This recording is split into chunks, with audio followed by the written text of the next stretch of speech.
श्रीमद् भगवद गीता के श्लोकों को शुद्ध करने की और योग दर्शन के सूत्रों को शुद्ध करने की आज की हमारी यह 14वीं कक्षा है। हम श्रीमद् भगवद गीता के श्लोकों का शुद्ध उच्चारण करना सीख रहे थे और 16 श्लोकों तक हमारा हो गया था। आज की कक्षा के लिए हमने आपको 17वां और 18वां श्लोक दिया था। तो जो लोग तैयार करके आए हों आप अपना हाथ खड़ा कीजिए और सुनाइए। जी, सबसे पहले विनायक जी सुनाएंगे। नमो नमः गुरुजी। नमो नमः। काश्यश्च परमेश्वासः शिखण्डी च महारथः दृष्टद्युम्नो विराटश्च सात्यकिश्चापराजितः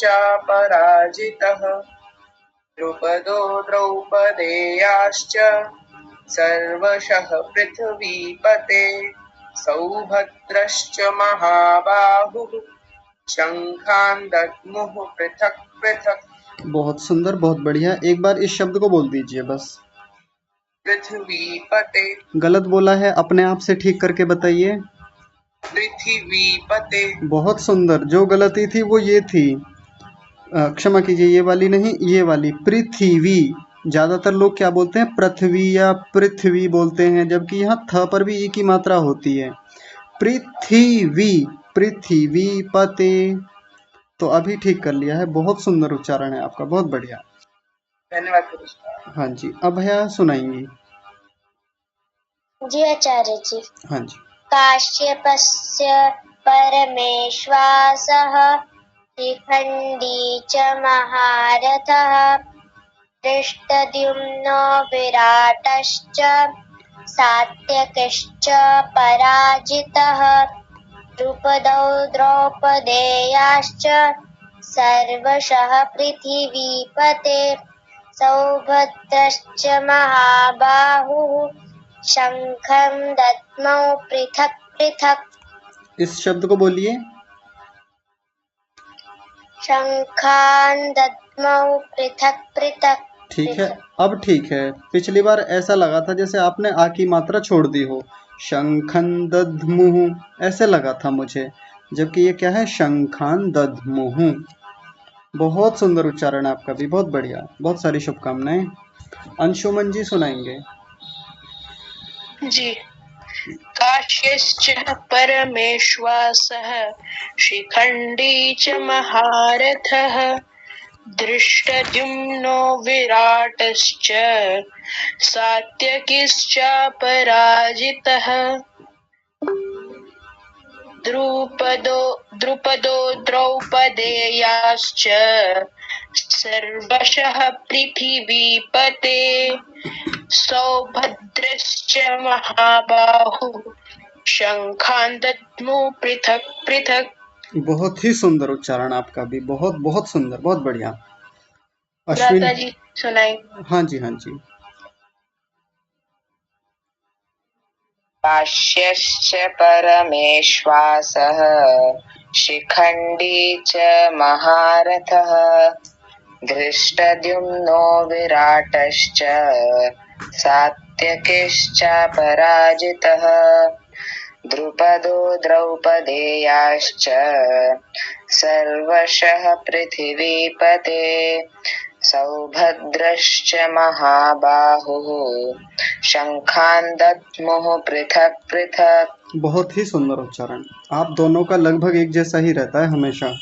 बहुत सुंदर उच्चारण है। नमस्वी बिटिया सुनाएंगी। जी आचार्य जी। आचार्य जी, मैं अभी पहले तो क्षमा मांगती हूँ कि मैं 3 दिन से जुड़ नहीं पाई, पर मैंने ये गृह कार्य कर लिया है, तो मैं सुना सकती हूँ? हाँ जी, सुना सकते हैं और आपको क्षमा कर देते हैं। सुनाइए।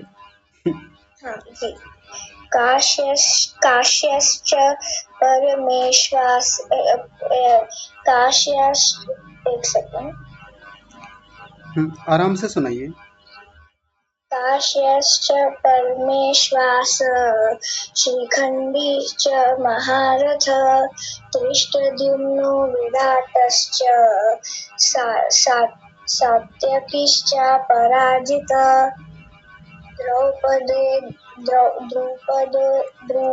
द्रौपदेयाश्च सर्वशः पृथिवीपते सौभद्रश्च महाबाहो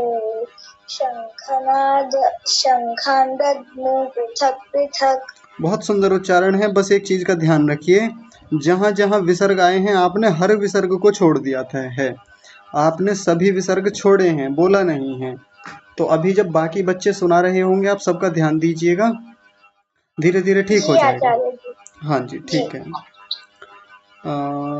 कीर्ति बिटिया सुनाएंगी। जी आचार्य जी। जी नमस्ते आचार्य जी। नमस्ते बिटिया। काश्यश्च परमेश्वासः शिखण्डी च महारथः दुष्टद्युम्नो विराटश्च सात्यकीश्च पराजितः द्रुपदो द्रौपदेयश्च सर्वशः पृथिवीपते सौभद्रश्च महाबाहो शङ्खं दद्मुः पृथक् पृथक्। बहुत ही सुंदर उच्चारण आपका। बस एक छोटा सा ये ध्यान दीजिए, महाबाहुः, यहाँ विसर्ग भी है तो वो साथ में बोला जाएगा, महाबाहुः, ऐसा। ठीक है, ठीक है। कुछ उत्तर? हाँ जी ठीक है। आयुष जी सुनाएंगे। नमस्ते आचार्य जी। नमस्ते जी। कायश्च परमेश्वासः शिखण्डी च महारथः धृष्टद्युम्नो विराटश्च सात्यकिश्च पराजितः द्रुपदो द्रौपदेयाश्च सर्वशः पृथिवीपते सौभद्रश्च महाबाहो शङ्खान्दध्मुः पृथक् पृथक्। पहला शब्द बोलिए एक बार। कायश्च। यह कहाँ है और इसको कौन बोलेगा? काश्यश्च। काश्यश्च। हाँ जी बहुत बढ़िया। काश्यश्च ठीक है। बाकी एक पृथ्वीपते, आपने पृथ्वी बोला, पृथ्वी नहीं पृथ्वी। पृथ्वीपते। हाँ जी बहुत बढ़िया। थोड़ा एक चीज का ध्यान रखें, गति को कम रखिए, अपने आप उच्चारण ठीक हो जाएगा। बाकी तो बहुत अच्छा है आपका। धन्यवाद। हाँ जी, कौन सुनाएंगे और बताइए, इतने सारे लोग हैं, सुनाइए।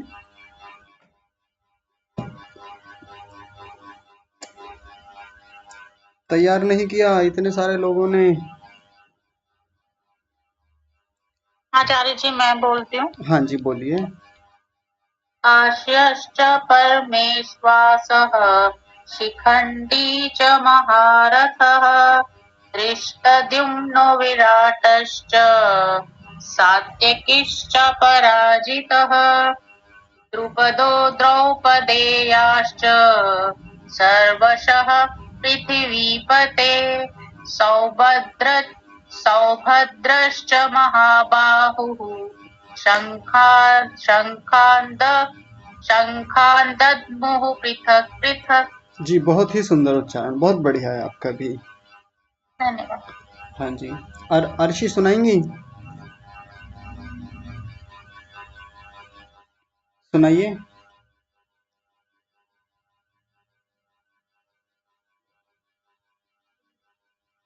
कोई तो सुनाइए, इतने सारे लोग हैं, आप में से सुना ही नहीं रहे हैं। ईशा बिटिया आप सुनाएंगे?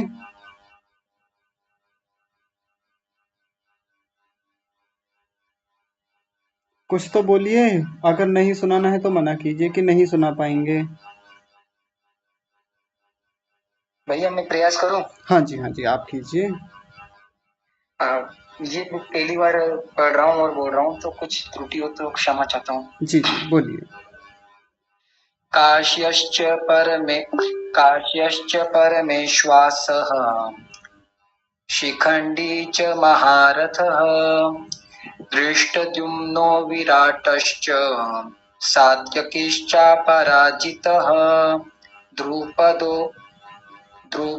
द्रौपदेयाश्च सर्वशः पृथिवीपते सौभद्रश्च महाबाहुः शंखांतमुहुः पृथक पृथक। बहुत ही सुंदर उच्चारण। आज आपका पहला प्रयास है और पहला प्रयास इतना सुंदर हो सकता है किसी का, ये तो मुझे भी ऐसी अपेक्षा नहीं थी, लेकिन बहुत सुंदर आपका उच्चारण है, बहुत बढ़िया। धन्यवाद जी, दिनेश कुमार जी की आईडी से कोई हैं, आप सुनाएंगे? हाँ, कोशिश करते हैं आचार्य जी। जी जी, प्रयास कीजिए।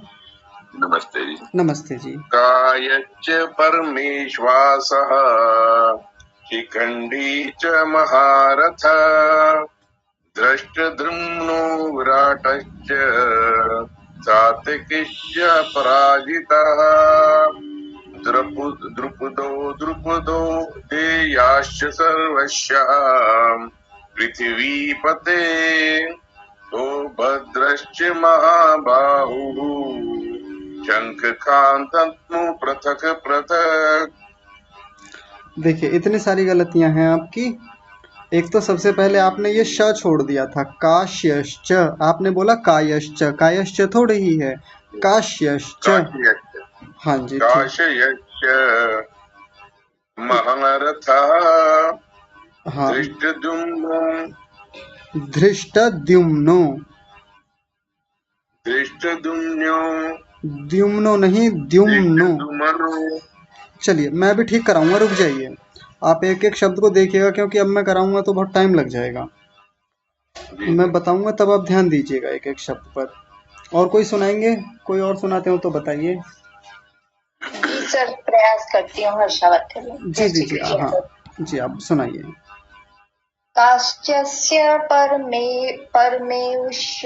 परमेश्वासः शिखंडी च महारथः दृष्टो द्रुम्नो विराटश्च सात्यकिश्चापराजितः द्रुपदो द्रौपदेयाश्च सर्वश्च पृथ्वीपते सौभद्रश्च महाबाहुः शंखानध्वमु पृथक पृथक। जी, वैसे प्रयास बहुत अच्छा है, लेकिन कई सारी गलतियां हो गई हैं इसमें, कई सारी हैं। हाँ, कोई बात नहीं, मैं अभी बता देता हूँ, सब लोग एक बार देख लेंगे। यहाँ देखिए, सब लोग देखें। सबसे पहला शब्द है काश्यश्च। ज्यादातर लोग गलतियां कर रहे हैं, वो श को छोड़ दे रहे हैं और क्या बोल रहे हैं, कायश्च। कायश्च थोड़े ही है, काश्यश्च, ये आधा श भी तो है, ऐसा लिखा हुआ है, काश्यश्च, ऐसा काश्यश्च। अब देख लीजिए, अब आसान हो जाएगा। तो किसी भी शब्द को पढ़ने समझने के लिए तोड़ लीजिए, उसको थोड़ा अलग अलग कर लीजिए, तो फिर आसान हो जाता है हमारे लिए। ठीक है, काश्यश्च ऐसा बोला जाएगा। अगला देखिए, एक गलती हो रही है कई लोगों से, आप बोल रहे हैं परमे, परमे नहीं परमे, र को पूरा रखिए, परमे नहीं परमे, र पर नहीं पर। ये छोटी छोटी सी बातें हैं जो हमारे उच्चारण को खराब करती हैं, और बहुत सारे समझदार लोग, पढ़े लिखे लोग भी ये गलतियां करते हैं, मैं इसलिए बता रहा हूँ। परमेश्वासः, परमेश्वासः। कई लोग तो विसर्ग छोड़ देते हैं, बस सीधा बोल के निकल गए परमेश्वास। इतना थोड़े ही है, विसर्ग भी तो है, तो विसर्ग को भी बोलेंगे, परमेश्वासः। ठीक है, अगला शब्द देखिए, शिखंडी। ये तो जाना पहचाना है, शिखंडी। च महारथः। अब एक दो लोगों ने जिन्होंने ये विसर्ग छोड़ा था, वो तो विशेष ध्यान दीजिए, महारथः। अब जल्दबाजी में पता नहीं क्या होता है, विसर्ग छोड़ जाते हैं, वैसा नहीं करेंगे, महारथः ऐसा पूरा बोलेंगे। धीरे बोलेंगे तो उच्चारण शुद्ध आएगा, जल्दबाजी करेंगे तो गलत हो जाएगा। दूसरी पंक्ति का पहला शब्द देखिए, धृष्टद्युम्नो। अभी जो श्रीमान जी सुना रहे थे, आप ध्यान से देख लीजिए, इसमें बड़ी गलतियां होती हैं। धृष्ट, सबसे पहले तो इतना देखिए, धृष्ट, धृष्ट नहीं धृष्ट, और अगला है द्युम्नो, द्युम्नो। कई लोग तो इसी को गलत बोलते हैं, द्युम्नो कर देते हैं, द्युम्नो, द्युम्नो नहीं द्युम्नो। ये पीछे बताया था ना, द और य मिलके बनता है द्य, ये वाला द्युम्नो। तो धृष्टद्युम्नो।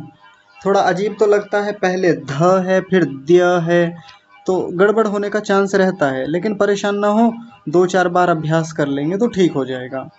धृष्टद्युम्नो विराटश्च, आसान है विराटश्च।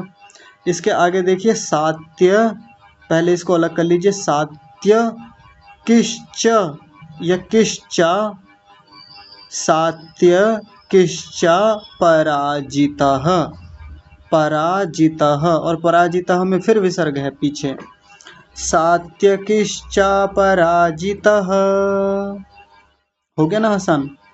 अब आगे चलते हैं, इसका प्रवाह से उच्चारण देखिए पूरे का। काश्यश्च परमेश्वासः शिखण्डी च महारथः धृष्टद्युम्नो विराटश्च सात्यकिश्चापराजितः। आप मेरी शैली देखा कीजिए, मेरी क्या, जो भी कक्षा में अच्छा बोलते हैं उनकी शैली पकड़िए, वो धीरे बोलते हैं, एक एक अक्षर स्पष्ट समझ में आना चाहिए। आप अन्य भाषाओं को देखेंगे, यहाँ तक कि अंग्रेजी को भी देखेंगे, तो उसमें भी लिखा हुआ कुछ होता है, बोला कुछ जाता है, बहुत सारी चीज़ें साइलेंट होती हैं, बहुत सारी चीज़ों का प्रोनाउंसिएशन अलग तरीके से होता है। तो अंग्रेजी में तो बहुत सारे फेर बदल हैं, एक्सेंट के अलग हैं, बाकी अलग अलग क्षेत्रीयता के आधार पर अलग अलग परिवर्तन अंग्रेजी में चलते रहते हैं हमेशा, लेकिन संस्कृत में हमेशा एक ही उच्चारण रहता है, जैसा लिखा है वैसा ही उच्चारण होता है। आप एक भी मात्रा को इधर से उधर नहीं कर सकते, एक भी अक्षर को आधा या पूरा अपनी मर्जी से नहीं कर सकते, तो जैसा लिखा है वैसा ही करें, अच्छा उच्चारण आ जाता है 1-2 दिन में ही करने में। देखिए अगला श्लोक हम देखते हैं, 18वां श्लोक। द्रुपदो, द्रुपदो, कुछ लोग जल्दबाजी में द्रौपदो कभी कुछ और बोल दे रहे हैं, तो जैसा लिखा है वैसा बोलेंगे ना, द्रुपदो। और अगला थोड़ा सा अलग है तो गड़बड़ होने का संभावना रहता है, सोचते हैं कि ये गलत लिख दिया होगा यहाँ पर किसी ने, नहीं, पहला द्रुपदो है और अगला है द्रौपदेयाश्च, द्रौपदेयाश्च, ऐसे तोड़ा कीजिए ना। जब आप अपना व्यक्तिगत उच्चारण सीख रहे हो, अपना पर्सनली घर पर अभ्यास कर रहे हो, तब ऐसे तोड़ लिया कीजिए, द्रौपदेयाश्च। अगला शब्द देखिए सर्वशः, सर्व, देखिए इतना अलग कर लीजिए, सर्व और शह को अलग कर लीजिए, सर्वशः, आसान है। अगला शब्द ऐसा है जिसमें ज़्यादातर लोगों की गलतियां होती ही होती हैं, 1-2% लोग इसको ठीक बोल पाते हैं। उसका कारण पता है क्या है? बचपन से हमको पृथ्वी पढ़ने को मिला, हिंदी में पृथ्वी ऐसे ही लिखा जाता है, लेकिन संस्कृत में पृथ्वी पता है कैसे लिखा जाता है? ऐसे लिखा जाता है, पृथ्वी। हम थ पर छोटी ई की मात्रा बोलना भूल जाते हैं, पृथ्वी, और पहला वाला छोटी ई की मात्रा है, दूसरी वाली बड़ी ई की मात्रा है, पहली वाली जल्दी बोली जाएगी, दूसरी वाली थोड़ा लंबी खिंचेगी, कैसे? पृथ्वी, पृथ्वी, ऐसा करके बोलेंगे, नहीं तो गलती क्या होती है? पृथ्वी, पृथ्वी नहीं पृथ्वी, ऐसा उच्चारण करेंगे। तो पूरा शब्द क्या हो गया? पृथ्वी पते, पृथ्वी पते। अब हो गया ना आसान। आगे देखिए, सौभद्रश्च, कुछ लोग तो जल्दबाजी में बोल करके निकल जाते हैं सौभद्रश्च, सो नहीं सौ, सौभद्रश्च महाबाहुः, महाबाहुः, यानी विसर्ग का भी उच्चारण करना है। कुछ लोग तो महाबाहु ही बोलकर निकल जाते हैं, महाबाहुः, ऐसा उच्चारण आएगा। इससे अगला थोड़ा सा देखने में कठिन है पर बहुत आसान है। कैसे करेंगे? तो तोड़ लेंगे, थोड़ा कई स्थानों पर तोड़ लेंगे ना, अलग अलग कर लेंगे तो आसान हो जाएगा। देखिए, शंखान, शंखान, मैं थोड़ा नीचे लिख देता हूँ तो सरल हो जाएगा, शंखान, ऐसे लिख लीजिए शंखान। और इसके आगे क्या है? दध मुहु, दध मुहु, ऐसा है ना। अब देखिए, अब सरल लग रहा है ना, पहले थोड़ा कठिन सा दिख रहा था। शंखान दध मुहु, दध, दध, ध आधा है और द पूरा है, दध मुहु। और अंतिम शब्द क्या है? पृथक, पृथक, एक सज्जन अभी बोल रहे थे पृथक पृथक, यानी ये वाला बीच का जो क है इसको पूरा बना रहे थे। पृथक ऐसा नहीं, पृथक आधा है तो आधा ही बोलेंगे, पृथक पृथक ऐसा। दोनों क आधे हैं, पृथक पृथक ऐसा उच्चारण होगा। आइए पूरे का एक बार स्वर से उच्चारण देख लेते हैं, कैसे बोलेंगे। द्रुपदो द्रौपदेयाश्च सर्वशः पृथिवीपते सौभद्रश्च महाबाहुः शंखान् दद्मुः पृथक पृथक। बस हो गया, इतना सही है। एक छोटी सी चीज़ और देख लीजिए, अभी एक श्रीमान जी जब इसका उच्चारण कर रहे थे तो उन्होंने पहली बार में यहाँ तक का लिया और पृथ्वी पते को बाद में बोल रहे थे, तो प्रवाह बिगड़ गया था, फ्लो खराब हो गया था। उन्होंने कैसे बोला, द्रुपदो द्रौपदेयाश्च सर्वशः पृथ्वी पते, ऐसे थोड़े ही, ये तो फ्लो ही खराब हो गया, बिगड़ गया सारा। तो मैंने क्या बताया, वो तो एक दो बार बोल लेंगे तो पता चल जाता है। ये दो पद बनेंगे अलग अलग, द्रुपदो द्रौपदेयाश्च च, ऐसे करके द्रौपदेयाश्च, है ना, यहीं रुकेंगे थोड़ी देर। और सर्वशः पृथ्वीपते पते, तो ऐसे करके एक प्रवाह आ जाता है और दोनों का बैलेंस अच्छा बना रहता है ना। वो तो बोलते बोलते सब समझ में आता है कहाँ रुकना है कहाँ नहीं रुकना है। चलिए आगे चलते हैं। योग दर्शन के सूत्र 16 सूत्र हमारे हो गए थे। आज हम 17वां और 18वां सूत्र देखेंगे। कौन सुनाएंगे, हाथ खड़ा कीजिए और सुनाइए। जी विनायक जी आप ही सुनाइए। जी गुरु जी। वितर्क विचारानन्दास्मितारूपानुगमात् सम्प्रज्ञातः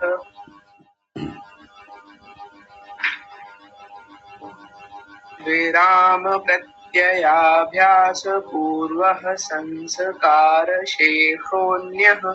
इस शब्द को फिर से बोलेंगे, कोई गलती हुई आपकी। क्षमा करिए।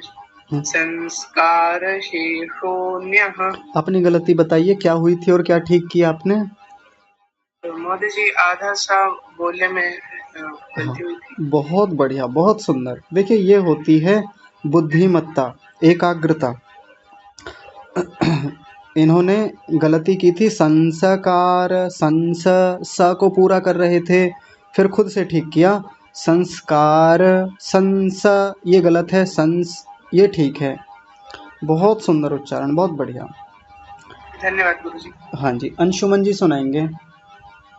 जी, वितर्क विचारानन्दस्मितारूपानुगमात् सम्प्रज्ञातः विराम प्रत्ययाभ्यासपूर्वः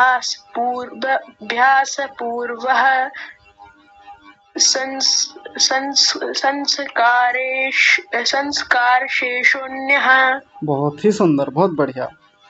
गुरुकुल वाले अलग ही दिख जाते हैं, कहीं भी जाएं उनका उच्चारण अलग ही पता चलता है। शोभनम, अत्युत्तम। अश्विनी जी सुनाएंगे। जी आचार्य जी। हाँ जी।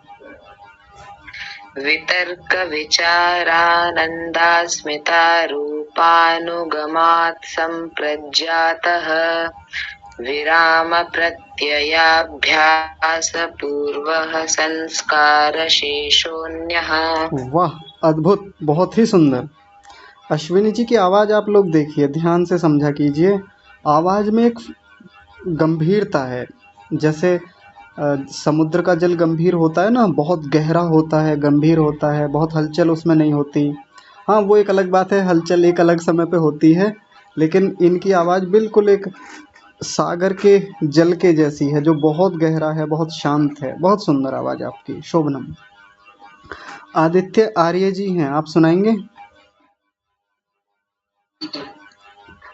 वितर्क विचारानन्दास्मितारूपानुगमात् सम्प्रज्ञातः विराम प्रत्ययाभ्यास पूर्वः संस्कारशेषोऽन्यः। वाह, बहुत ही सुंदर।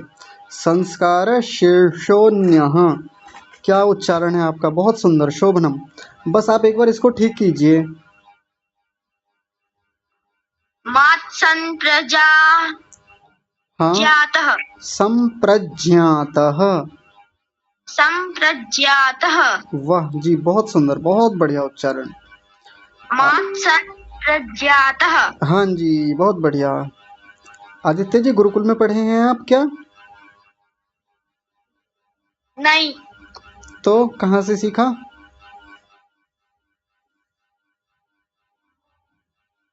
घर पर। किसने सिखाया? माता जी ने। बहुत ही सुंदर, बहुत बढ़िया। माता जी को सादर नमन है, इतना सुंदर उच्चारण आपने बेटे को सिखाया है, बहुत बहुत सुंदर, बहुत बढ़िया। आगे अभया जी सुनाएंगी। जी आचार्य जी। वितर्क विचारांदा स्मृति तारु पानुगमा। काट दिया मैंने क्योंकि सारा गलत हो गया, फिर से प्रयास कीजिए। वितर्क विचारांदा स्मृति। स्मृति कहाँ कहाँ है बिटिया? स्मृति नाम की तो कोई चीज है ही नहीं इस पूरे में। स्मृतारूपानुगमान प्रज्ञातः। ठीक है, आगे। विराम प्रत्ययाभ्यास पूर्वः संस्कार शोष। नहीं, रुक जाइए, दोनों ही गलत हो गए। आप ये बताइए, अभ्यास किया था आपने? जी आचार्य जी। नहीं, अभ्यास नहीं किया था बिटिया। अगर अभ्यास करते तो ऐसे इतनी गलतियां तो नहीं होती। चलिए, एक दो हो जाती तो मान लेते कि हो गई है, कोई बात नहीं। सच्ची बताइए, अभ्यास किया था? आचार्य जी थी। हाँ जी, अभी करी थी। अच्छा, करी थी। हाँ, ताजा ताजा किया था तो थोड़ा गड़बड़ हो गया, कोई बात नहीं। अभी और लोग सुनाएंगे तो ध्यान दीजिएगा, नहीं तो मैं तो बताऊंगा ही थोड़ी देर में, आप देखते रहिए। नमस्वी सुनाएंगे, नमस्वी। जी आचार्य जी। जी। वितर्क विचारानंद स्मृतारूपानुगमा संप्रज्ञातः विराम प्रत्ययाभ्यास पूर्वः संस्कार शेषोऽन्यः। बहुत बढ़िया उच्चारण नीचे वाले सूत्र का, लेकिन यहाँ छोटी सी गलती हुई। रूपानुगमात, ये इसमें गड़बड़ हुई थी। जी आचार्य जी, मैं फिर से बोलूं? बोलिए, पूरे को बोलिए। ऊपर वाला। वितर्क विचारानंद स्मृतारूपानुगमा संप्रज्ञातः। अब ठीक है, बहुत सुंदर, बहुत बढ़िया उच्चारण आपका भी। धन्यवाद आचार्य जी। हाँ जी, आदरणीय दिनेश कुमार जी सुनाएंगे।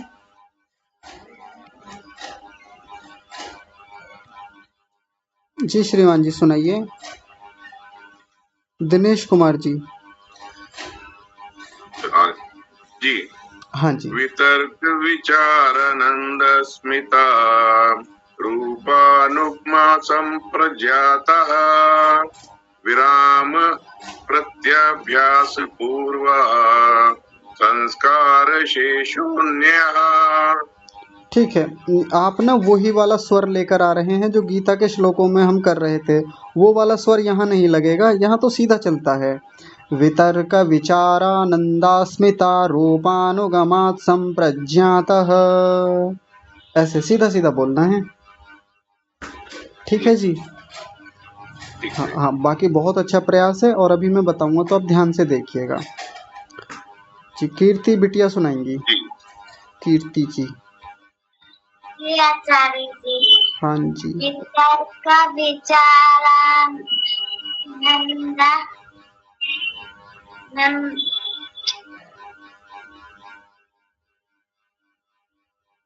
वितर्क विचारानंदा। नहीं बोला जा रहा है ना, कोई बात नहीं। एक तो स्पष्ट बोला कीजिए, ऐसे नहीं आवाज आपकी जैसे भीतर से कुछ गले में कुछ पीड़ा हो रही हो कि वितर्क विचारा, ऐसे नहीं। वितर्क विचारानंद, आवाज स्पष्ट आनी चाहिए, खुल के बोला कीजिए हमेशा। बात समझ में आ रही है? हाँ ठीक है, कोई बात नहीं, मैं बता देता हूँ। एक बार सब लोग यहाँ देखेंगे, देखिए ध्यान से, स्क्रीन पर देखिए। ये जो 17वां सूत्र है, एक ही शब्द में दे रखा है पूरा लंबा, तो कठिनाई तो होती है शुरू में जब आप पढ़ते हैं तो, लेकिन तोड़ लें। सबसे अच्छा तरीका वो है कि तोड़ा जाए एक एक शब्द को। सबसे पहला शब्द है वितर्क, वितर्क नहीं वितर्क, वितर्क विचारानंदा, इतना कर लीजिए, आसान हो जाएगा। वितर्क विचारानंदा, इसी में जोड़ लीजिए स्मिता, तो और आसान हो जाएगा। वितर्क, ये तो अलग कर लिया, विचारानंदा स्मिता, विचारानंदा स्मिता, विचारानंदा स्मिता, हो गया ना आसान। विचारानंदास्मिता। और आगे देखिए, रूपानुगमात, रूपानुगमात, नु छोटे उ की मात्रा है। रूपा, कुछ लोग बोल रहे थे रूपा, रूपा नहीं, रूपा बड़े उ की मात्रा है। रूपानुगमात, देखिए त आधा है तो वहीं रुक जाएंगे, गमात, और आगे है संप्रज्ञातः। यहाँ गड़बड़ हो रही थी कई लोगों के साथ, मैं अलग लिख देता हूँ, संप्रज्ञातः, संप्रज्ञातः ऐसा बोलेंगे। रूपानुगमात संप्रज्ञातः। अब इसको पूरे प्रवाह से बोलेंगे, सबको मिलाते हुए, ध्यान दीजिए। मैं धीरे बोलूँगा, 2 बार बोलूँगा तो 2 बार में समझ में आ जाएगा। देखिए, वितर्क विचारानंदास्मिता रूपानुगमात् संप्रज्ञातः। एक बार और देख लीजिए, वितर्क विचारानंदास्मिता रूपानुगमात् संप्रज्ञातः। हो गया, बहुत आसान है, पर ये होगा तभी जब आप खुद से अभ्यास करेंगे। मैं यहाँ बता भी दूँ और आप अभ्यास ना करें तो ऐसे समझ में नहीं आएगा। अगला देखिए, 18वां, विराम, विराम नहीं विराम, म पूरा है, विराम। प्रत्यया, ये शब्द पीछे भी आया था, तो कुछ लोग तो गलती करते हैं, प्रत्या बोल देते हैं, प्रत्या, प्रत्या नहीं प्रत्यया, प्रत्यया, विराम प्रत्यया, और उसी के साथ जोड़ दें भ्यास, ये भ्यास लिखा हुआ ना, इसी के साथ जोड़ दीजिए तो क्या बनेगा, प्रत्ययाभ्यास, प्रत्ययाभ्यास। पूर्वः, पूर्वः को भी इसी के साथ जोड़ेंगे तो पूरा शब्द क्या बन जाएगा, विराम प्रत्ययाभ्यास पूर्वः, विराम प्रत्ययाभ्यास पूर्वः। संस्कार, भी पीछे जो विनायक जी हैं उन्होंने गलती की थी, उन्होंने बोला था संस्कार, संस, स को पूरा कर दिया था उन्होंने, जो कि गलत है। पूरा नहीं करेंगे, जैसा लिखा है वैसा ही करेंगे। संस्कार, संस्कार, शेषोन्यः, शेषोन्यः, ध्यान से देख लीजिए, शेषोन्यः, अन्यः नहीं बोलेंगे, इसी के साथ जोड़ते हुए बोलेंगे शेषोन्यः। अब इसको प्रवाह से देखिए, विराम प्रत्ययाभ्यास पूर्वः संस्कार शेषोन्यः। ये 18वां सूत्र पूरा होता है। कल के लिए आपको दिया जाता है 19वां और 20वां सूत्र, आप इनको तैयार करके लाइएगा। और गीता में भी 18 के बाद जो 19वां और 20वां श्लोक है, आप उनको तैयार करके लाइएगा, कल कक्षा में सुनेंगे। ठीक है, इस प्रकरण को तो यहीं विराम देते हैं, आगे का प्रकरण शुरू करते हैं। कहानी के लिए आज के लिए कहा था, आज कक्षा में जोड़े हैं क्या?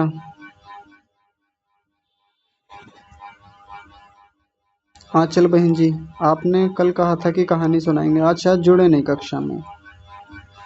हाँ है नहीं, कोई और सुनाएंगे कहानी? बताइए, किसी और को कहानी आती हो अच्छी सी। कल अंशुमन जी ने बहुत अच्छी कहानी सुनाई थी। हाँ जी, आदित्य जी सुनाएंगे आज बढ़िया सी कहानी। जी आदित्य जी सुनाइए।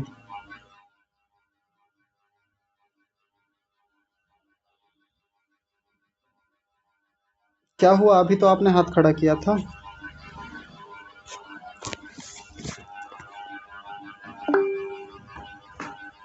सुनाइए आदित्य जी।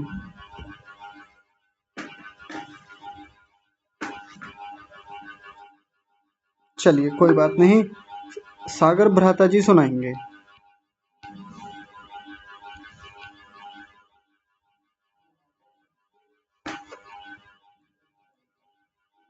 ओहो, क्षमा कीजिएगा, गलती मेरी है, इधर से माइक ऑन नहीं हो पाया था। जी आदित्य जी आप सुनाएंगे या सागर जी सुनाएंगे? जी सुना। हाँ आप सुनाइए। एक कुल्हाड़ी वाला था, उसके पास एक चांदी की कुल्हाड़ी थी लकड़ी की। वो अपना जंगल में जाकर पेड़ पौधे बड़े बड़े वृक्ष काट कर अपना उन वृक्षों को बेचकर अपना पालन पोषण करता था। एक दिन उसकी कुल्हाड़ी नदी पर गया था। नदी के पास वो पानी में गिर गई। उससे वो नदी के पास एक पेड़ काट रहा था, परंतु उससे गलती हो गई और उसकी कुल्हाड़ी पानी में गिर गई। फिर थोड़ी देर वो वहां बैठकर थोड़ी देर सोचा विचारा। उसने सोचा अब क्या करूं। फिर थोड़ी देर बाद एक जलदेव निकले। जलदेव उनने कहा क्या हुआ। उसने कहा कि मेरी कुल्हाड़ी पानी में चली गई। फिर जैसे वो पानी में गया, उसने पहले वो सोने की कुल्हाड़ी निकाली। फिर उसने कहा कि नहीं जी, यह कुल्हाड़ी मेरी नहीं है। फिर उसने चांदी की कुल्हाड़ी निकाली। उसने कहा कि यह भी मेरी नहीं है। फिर तीसरी बार जब गया, उसने लकड़ी की कुल्हाड़ी उसको दिखाई। उसने कहा हाँ जी, यह मेरी कुल्हाड़ी है। इससे प्रसन्न होकर उसने तीनों कुल्हाड़ी उसको दे दी। इस कहानी से हमको ये शिक्षा मिलती है कि कभी लालच नहीं करना चाहिए। हो गई आपकी कहानी पूरी? हाँ जी। अच्छा जी, तो इस कहानी से क्या शिक्षा मिली कि हमको लालच नहीं करना चाहिए। बहुत बढ़िया। अच्छा, ज़्यादातर लोगों ने ये कहानी सुनी होगी, है ना? सुनी है ज़्यादातर लोगों ने, लेकिन आपने आज ये कहानी सुनाई, याद दिलाई, बहुत अच्छा किया। कोई और कक्षा में बताएंगे कि इस कहानी से कुछ और भी शिक्षा मिलती है क्या हमको? एक तो ये शिक्षा मिलती है कि हमको लालच, लोभ नहीं करना चाहिए। कोई और बताएंगे कि क्या शिक्षा मिलती है? बताइए, कौन बताएंगे? ईमानदार था वो। ईमानदार था? हाँ जी। ठीक है, ईमानदारी से रहना चाहिए, एक ये शिक्षा मिल गई। और कौन बताएंगे? हाँ अंशुमन जी बताएंगे। मेहनत। रुकिए आदित्य जी, अब मत बोलिए, अब उन्हें बोलने दीजिए। अंशुमन जी सुनाएंगे। जी, हमेशा सत्य बोलना चाहिए। हाँ, सत्य बोलना चाहिए। जैसे जब उसकी कुल्हाड़ी मिली तो फिर उसने सत्य बोला। बहुत बढ़िया। और कौन बताएंगे? प्रीति आप बताएंगे? जी, पहले बच्चों से ही पूछ लीजिए, कोई और हो गया बच्चों का तो। अच्छा, इसमें ना ये है, जैसे एक लोहे की, सोने की और चांदी की 3 कुल्हाड़ियां थी, तो जो काम लोहे की कुल्हाड़ी से हो सकता है वो सोने से नहीं हो सकता। जो काम लोहे की कुल्हाड़ी से हो सकता है वो सोने की कुल्हाड़ी से नहीं हो सकता। और अगर सोने की कुल्हाड़ी मिल जाए तो फिर लोहे की कुल्हाड़ी चलाने की आवश्यकता ही नहीं पड़ेगी। एक सोने की कुल्हाड़ी बेचने का मतलब है कि पूरी ज़िंदगी फिर उसको पेड़ नहीं काटने पड़ेंगे, बल्कि वो इतना मालामाल हो जाएगा कि वो तो दूसरों को काम पे रखेगा। फिर इतनी महंगी होती है, करोड़ों की कुल्हाड़ी हो जाएगी, वो करोड़ों रुपए में बिक जाएगी। जी वो अगर मैं बताती तो वो फिर रिपीट हो जाता ना, वो बच्चों ने बता दिया। अच्छा अच्छा ठीक है, चलिए बहुत बढ़िया। तो अभी आदित्य जी ने एक कहानी हमको सुनाई। मैं आप लोगों से एक बात पूछता हूँ, ध्यान से समझिएगा। आप ऐसा करते हैं कभी जीवन में? आदित्य जी आप ही बताइए सबसे पहले। आप ईमानदारी से अपना जीवन जीते हैं या केवल कहानी सुनी, कहानी में जो शिक्षा मिली वो कहानी सुना करके फिर छुट्टी हो गई? ऐसा ही रहता है या आप भी करते हैं ऐसा काम कभी?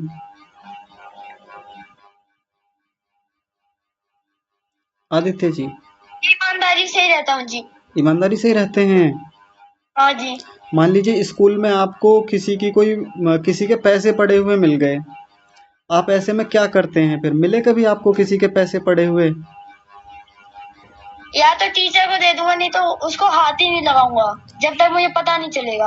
अच्छा जी। और मान लीजिए आपकी कोई फेवरेट चीज पड़ी हुई मिल जाए कहीं पे, आपका सबसे फेवरेट, नहीं पहले रुकिए, कोई फेवरेट चीज है आपकी? आप किस चीज को सबसे ज्यादा पसंद करते हैं?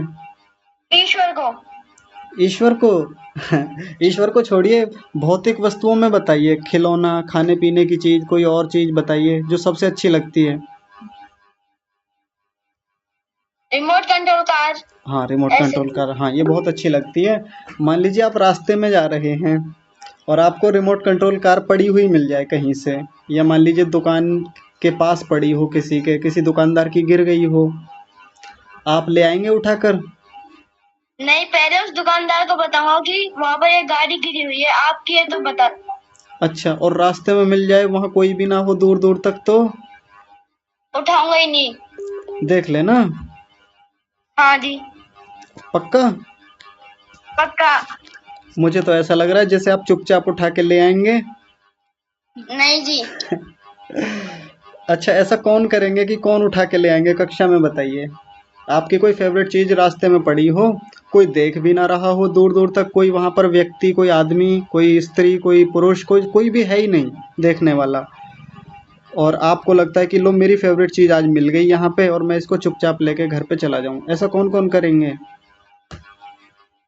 बताइए? जी मैं एक चीज बताऊं? हाँ बताइए। ये आप जो कह रहे हो कि कोई नहीं देखता, पर ईश्वर जरूर देखता है। अच्छा, ईश्वर देखता है? ईश्वर के देखने से क्या होता है? देख लिया ईश्वर ने, फिर क्या होगा उसमें? हमारे बुरे पापों में लिख जाएगा वो कर्म। अच्छा, ईश्वर ऐसे लिखता है गलत कामों को? जी मेरी माता जी बताती है कि एक डायरी होती है ईश्वर के पास, उसमें अच्छे कर्म और हमारे बुरे कर्म लिखे जाते हैं। अच्छा जी ठीक है, मतलब ईश्वर के पास भी एक डायरी, पेन, नोट बुक, ऐसा कुछ होता है मामला? नहीं। तो फिर आपने माता जी की बात कैसे मान ली? वो तो माता जी बस समझाने के लिए बताती थी कि गलत काम। अरे वाह, बहुत बढ़िया। यानी माता जी ने समझाने के लिए बताया, पर आपको लगता है कि परमात्मा ऐसे ही याद रख लेते हैं सब बातों को, है ना? हाँ जी। चलिए बहुत बढ़िया, बहुत सुंदर। और नमस्वी से एक बात पूछेंगे हम। नमस्वी, आप बताएंगे आपकी फेवरेट चीज क्या है? जी आचार्य जी, मुझे चॉकलेट्स बहुत पसंद है। हाँ, चॉकलेट में कौन सी चॉकलेट सबसे ज्यादा पसंद है? सारी। फिर भी कोई एक तो फेवरेट होगी ना उनमें? किटकैट। ठीक है, मान लीजिए किटकैट आपको कहीं मिल जाए, किसी टेबल पर पड़ी हुई, कहीं रखी हुई, और बस ये मन कर रहा है कि कोई देख ना ले, और आपको लगे कि कोई बस यहाँ से हटे, ये सब लोग यहाँ से हट जाएं तो मैं किटकैट लेके खा लूं, ऐसा कर सकते हैं आप? नहीं करूंगी। क्यों नहीं करेंगे? इतनी बढ़िया चीज आपके सामने रखी है। क्योंकि मुझे पता है कि वो मेरी नहीं है, तो मैं किसी और की लेके क्यों खाऊं? और मुझे कोई नहीं देख रहा, पर ईश्वर तो जरूर देख रहा है। पर ईश्वर ने देख लिया तो इसमें दिक्कत क्या है? अभी तो उनसे भी बात हुई आदित्य जी से, ईश्वर देखता रहता है।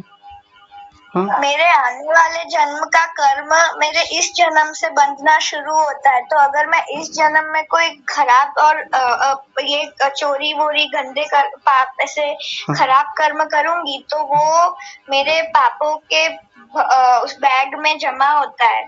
अच्छा तो जी। ये मेरे खराब पाप में आ जाएगा। हाँ जी, इसलिए आप गलत काम नहीं करेंगे।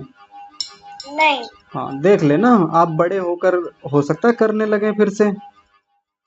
नहीं करेंगे आचार्य जी। पता है बच्चे, ऐसे बहुत सारे लोग इस दुनिया में हैं जो बचपन में तो ऐसा कहते रहते हैं कि हम चोरी नहीं करेंगे, हम चोरी नहीं करेंगे, लेकिन जब वो बड़े हो जाते हैं ना तो फिर वो करोड़ों करोड़ों रुपए, लाखों लाखों रुपए, करोड़ों रुपए, अरबों रुपए चुराते हैं, फिर लोगों के बैंकों से चुरा लेते हैं, इधर उधर से चुरा लेते हैं, विदेशों में भाग जाते हैं। बचपन में तो सब अच्छी अच्छी बातें करते हैं ऐसे ही। तो उनके आने वाले जन्म का भी उनको ऐसा ही फल मिलेगा। अच्छा जी। जी आचार्य जी। हाँ बहुत बढ़िया। यानी जो चीज़ें आपके घर वालों ने, आपके टीचर्स ने आपको सिखाई हुई हैं, इनको आप जीवन भर पालन करें, ये बहुत अच्छी बात है, बहुत सुंदर, बहुत बढ़िया। जी आचार्य जी। चलिए एक दो लोगों से और पूछ लेते हैं ताकि बात थोड़ी क्लियर हो जाए। विनायक जी हाँ जी बताइए।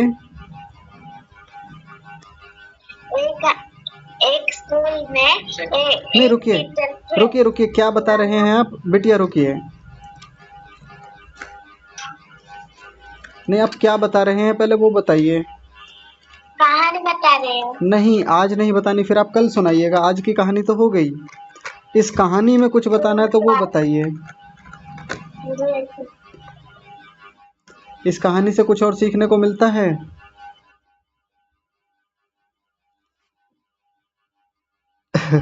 चलिए ठीक है, कोई बात नहीं। मैं विनायक जी से एक प्रश्न रखता हूँ, सब लोग ध्यान से सुनेंगे, सभी से प्रश्न हैं लेकिन विनायक जी उत्तर देंगे। विनायक जी, जब वो लकड़हारे की कुल्हाड़ी पानी में गिर गई और जल के देवता बाहर निकल करके आए, उन्होंने सबसे पहले सोने की कुल्हाड़ी, चांदी की या सोने की जो भी निकाली हो वो निकाल के दिखाई, तो इस लकड़हारे ने मना कर दिया, जी ये मेरी कुल्हाड़ी है ही नहीं, सच बोला उसने। पहले सोने की दिखाई, फिर चांदी की दिखाई, जब वो उसने मना कर दिया तो फिर उन्होंने असली जो उसी की कुल्हाड़ी थी लकड़ी और लोहे वाली वो ला के दिखाई, और वो तुरंत हंस के खुशी से कहने लगा कि हाँ जी ये मेरी कुल्हाड़ी है ना। यानी सच्चाई से बोला, ईमानदारी से बोला। विनायक जी अगर आप उसकी जगह होते लकड़हारे की जगह, और आपके मन में एक ये बात आ जाती कि भाई मैं इसमें सोने की कुल्हाड़ी जब देवता ने ला करके दे दी, तो कह देते कि हाँ जी यही मेरी कुल्हाड़ी है। आप उस कुल्हाड़ी को ले जाते, मार्केट में ले जाते, किसी सुनार की दुकान पे बेच देते, लाखों रुपए मिलते, लाखों छोड़िए करोड़ों रुपए मिल जाते। और जैसा कि अभी पिछले दिनों हमारी कक्षा में कई कहानियां सुनाई गई और आप सब लोग बड़े परोपकारी बन रहे थे, आपने कहा कि हम गरीबों की सहायता करेंगे, हम भूखों को भोजन कराएंगे। तो विनायक जी क्या आप ऐसा करेंगे कि जल देवता से कह देते कि हाँ जल देवता ये सोने की कुल्हाड़ी मेरी है, और वो आपको कुल्हाड़ी दे देते और आप कुल्हाड़ी को ले जा करके बाजार में बेच देते, लाखों रुपए मिलते, आपको खूब सारे पैसे हो जाते आपके पास, उन पैसों को आप गरीबों में बांट देते, ये तो पुण्य का काम हो जाता, बहुत अच्छी चीज हो जाती। एक छोटा सा ही तो झूठ बोलना था जल देवता से। बताइए विनायक जी आप क्या करते हैं ऐसी कंडीशन में? जी गुरुजी, जैसा कि आपने कहा कि मतलब हमारे पास एक मतलब ऑप्शन था कि हम लोग सोने की कुल्हाड़ी ले लेते, परंतु उसको बेचने के पश्चात जो धन प्राप्त होता वो मात्र क्षणिक होता। हम लोग उससे एक बाधित रूप में ही किसी की सहायता कर पाते।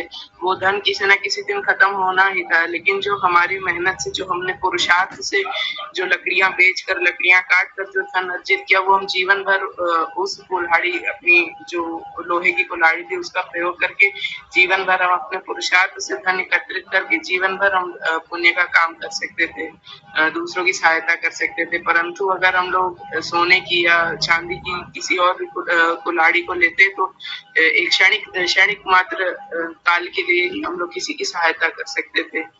अच्छा, लकड़ी और लोहे की जो कुल्हाड़ी होती है उससे कितना कमा पाता है एक लकड़हारा? उसका अपना घर भी नहीं चल पाता ठीक से, वो अपना घर भी ठीक से नहीं चला पाता, उसके पास इतने पैसे तक नहीं कमा पाता कि वो अपनी रोटियां तक खरीद ले, अनाज खरीद सके, दूध खरीद सके। कैसे फिर आप दूसरों की सहायता कर पाते? गुरुजी पुरुषार्थ अगर वो करता तो अवश्य ही कमा सकता था। नहीं, बहुत पुरुषार्थ करता है एक लकड़हारा, पूरा दिन लकड़ियां काटता है तब जाकर भी थोड़ा सा ही हो पाता है, उसमें कितना कमा पाता है बेचारा, घर भी नहीं चलता। एक छोटा सा झूठ ही तो बोलना है जल देवता से कि हाँ जी मेरी है ये सोने वाली कुल्हाड़ी, बस ले जा करके बेच दे। एक चलिए एक पाप हो गया छोटा सा, गलत बोल दिया जल देवता से, लेकिन इतने सारे पुण्य भी तो कमा लिए बाद में। गरीबों को भोजन करा दिया, गौशालाएं खुलवा दी, बहुत सारे गुरुकुलों को दान दे दिया, स्कूलों को दान दे दिया, डोनेशन कर दिए, बहुत अच्छे अच्छे काम कर दिए।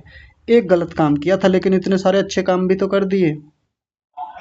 गुरुजी लेकिन जो सोर्स था धन अर्जित करने का वो तो गलत कार्य से आया था। बहुत बढ़िया, बहुत सुंदर, बस यही सुनना था।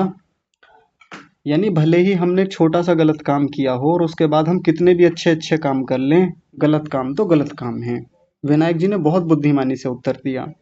कई बार हमको ऐसा लगता है भी छोटा सा ही तो झूठ बोलना है, एक छोटी सी चोरी तो करनी है किसी की, छोटा सा गलत काम ही तो करना है, इसका मर्डर ही तो करना है, मारना ही तो है, और फिर इसके बाद खूब पैसे मिल जाएंगे और उन पैसों को मंदिरों में दे देंगे, वैष्णो देवी पे चढ़ा देंगे, बालाजी को चढ़ा देंगे, देवताओं को चढ़ा देंगे, तो वो सारा पाप खत्म हो जाएगा और इतने पुण्य मिल जाएंगे हमको।